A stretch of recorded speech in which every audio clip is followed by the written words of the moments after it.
Alright, what's going on, guys? I'm going to show you real quick in this video how to zip files, zip photos, basically trying to zip multiple files and then email them to somebody. A lot of my clients, even though it's 2016, a lot of people might be watching this and like, dang man, everybody knows how to zip files. So, the truth is, a lot of people still do not know how to zip files. They may not use the computer every day like you, or may not be as computer savvy as you, whatever the case may be.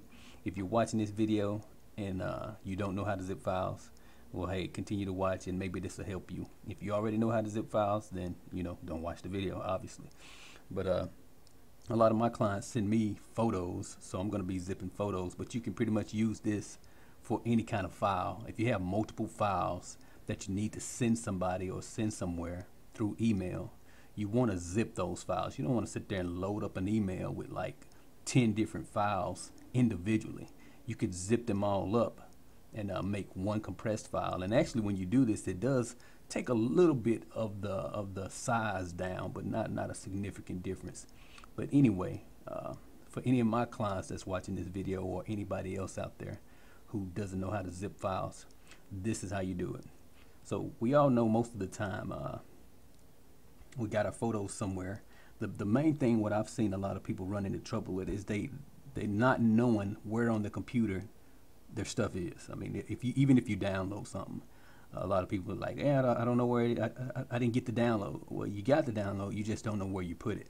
So that's going to be important. I can't really help you with that part. Just keep track of where you're going to download something or where you're going to create something. So for instance, right now I'm on my PC, I'm in my external drive, and I'm in my stock photos. I wouldn't recommend just dumping files. You're having a whole crap load of files on your desktop.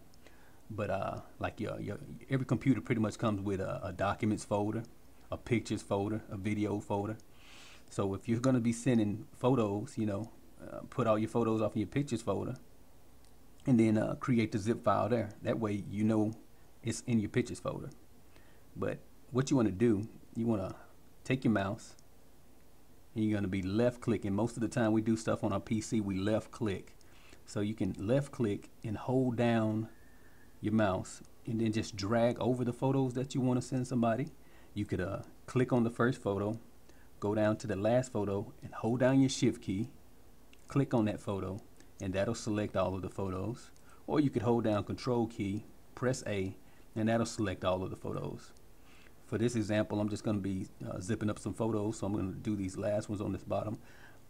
So I'll select on my first one, I'll hold down my shift key, and I'll left click on this last photo, and that selects all of my photos. So like I said, most of the time we do stuff on our PC, we're left clicking. With all of these photos selected, now that they're selected, you want to right click, and when you do that, that should pop up a context box. And once you do that, you're gonna, I know mine may look different from yours because I have different programs and whatnot on my computer, but no matter what your computer has on it, you should have a send to option. So hover over that, and once you hover over that, you get another box, and that's where you're gonna find this compressed zip folder option at. Now you may hear the different terms, compressed files, zipped files. They basically both mean the same thing. You want to zip it. I call it zip most of the time. So you click on that and watch what it does. It took all of those photos and made one file for me. So instead of sending all of these photos individually to somebody, it's just going to get unorganized most of the time. See, I do a lot of slideshows for people, and they send me family photos, and they got this one named Grandma, this one named Cousin Henry, this one named this, and it gets all confusing when they're all jumbled up. Why don't you sit there and you put them in some kind of numeric order, especially in a slideshow. Like if you want Grandma to be first, once you rename Grandma's photo to number 1, you want your cousin to be second, rename him to number 2, and that's going to automatically put these photos in order for you. That's just an example of what you could do. But the main story here is don't be sending people individual photos in an email. I mean, it's just going to get unorganized and confusing and crazy. You could take all those photos. I mean, I just did a few right here. I don't even know how many this is, maybe 10 or 15. But you can do 100 photos, you can do 1,200 photos, and zip them up to that one file. And now you email this one file. Let's call it photos for email. So now you got that one file that you can email to me or to anybody else. And so that's basically it. That's how you create a zip file.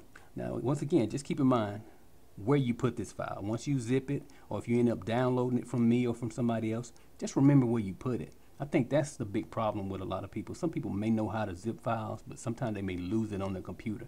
Just keep track of where you put in your downloads or where you created this file at.